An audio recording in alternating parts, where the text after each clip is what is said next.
well, it's interesting. Billionaire James Packer has lashed out at former Victorian Premier Daniel Andrews, who of course pushed Victoria into the world's longest lockdown during 2020. But James Packer has taken aim at the Labor politician's economic management of the state, calling him human filth. This was in an interview with Joe Aston's digital news site Rampart, and Packer has given a pretty scathing assessment of Daniel Andrews. Let's listen to this.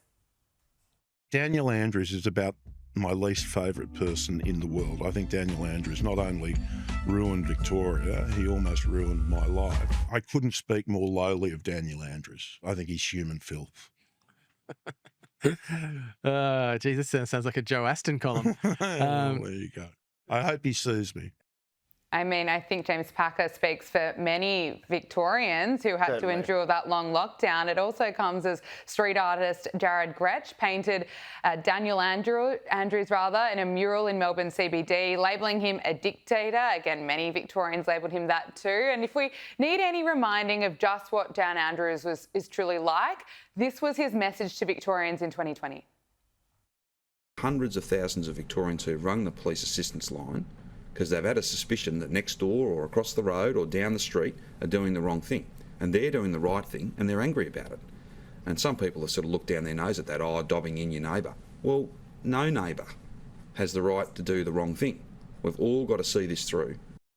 Dobbing in your neighbour. I mean, that's his legacy. That was his message to Victorians. And what's he been doing this year? Been spending time at China's military parade. I want to get your thoughts, Adam, on Packer's comments. He also had a go at Andrews and saying that he really torched the Victorian state government's balance sheet, warning that the debt burden that he imposed was now impossible to fix. Can I get your thoughts on all of this? Well, look, I think more and more Victorians are coming around to James Packer's view. I mean, the costs of COVID were absolutely enormous, and a large part of those costs were in the future, which is now. And the state is burdened with this extraordinary debt. When Dan Andrews came to office, Victorian public debt was something like $18 billion, and it's about to be $194 billion. So, you do the maths, that's a very, very large increase.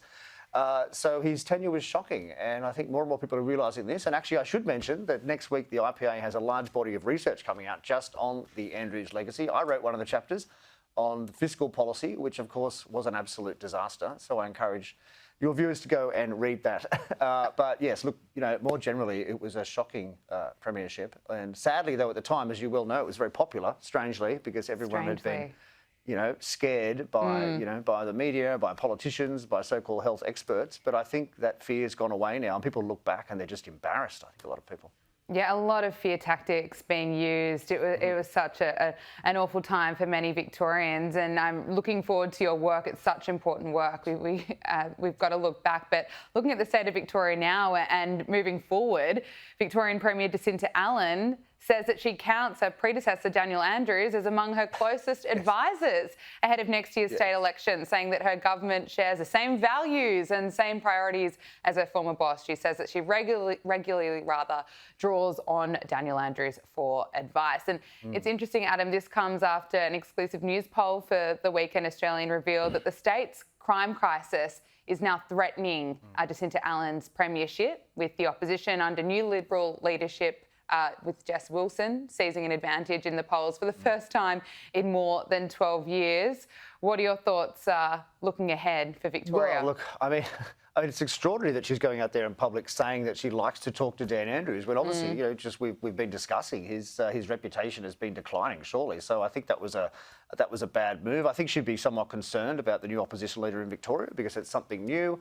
Most people seem to think that Jess Wilson will do a better job on the economic debate. Let's wait and see, because the Labor government story there on economics is very, very bad.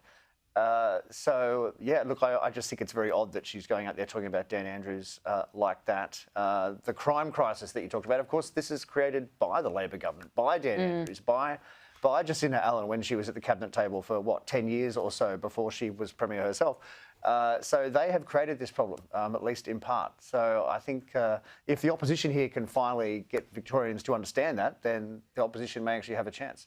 Yeah, it's very interesting indeed. Not sure if I'd be name-dropping Daniel Andrews. I don't think it's a good thing at all.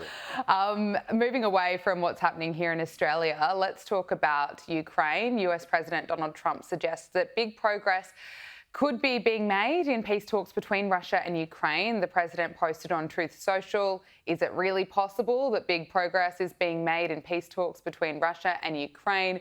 Don't believe it until you see it, but something good may be happening. Now, of course, US Secretary of State Marco Rubio said that a tremendous amount of progress had been achieved amid peace talks with Ukraine regarding the ongoing conflict, and he did say that there's still some work to be done after this meeting between Ukrainians and European negotiators in Geneva, Switzerland. Now, of course, there are some concerns, though. Ukraine and its European allies had expressed concern over the leaked proposal seen as favouring Russia. Adam, can I get your assessment on the progress that's potentially being made? Well, look, I think it's good that President Trump is trying to get peace here. He's certainly done a lot more than most presidents in recent memory at trying to bring about peace, so he deserves credit. But look, on the specifics of the war, I'm not too confident, frankly. I mean, it's going to be over when it's over. There's been so many false starts on these negotiations for over a year now. I mean, of course, Trump actually met Putin, and that didn't go anywhere. And of course, Zelensky's been to Washington who knows how many times, and that doesn't go anywhere either. There's a big split in the Republican Party in the US about the war. There's the MAGA side, the base don't like the war to continue, but then the old kind of neocons do want it to continue. So there's a lot of political pressure on Trump internally in the US, and of course the Europeans want the war to keep going.